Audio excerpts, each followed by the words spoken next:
Sinungaling yung mga lolo at lolo natin. Ngayon natin sila kailangan. Wala sila.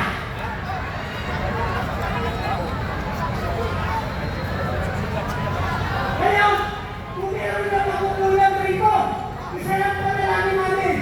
Ulanin po ninyo lahat ng magnanakaw at sulukan sila ng maleta na 50-50 kilos.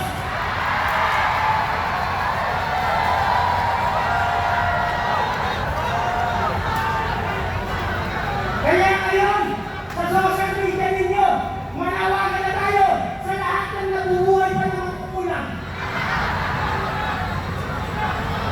Baka may buhay pa. Paano? Pag hindi kayo kasi sila yung binibigay ko eh. Mamimili lang tayo eh. Paano solusyon? Sinabi na kanina, arrestin natin at ikulong lahat ng masasama sa bansa nito. Pwede yan. Invoking our constitutional and inherent right.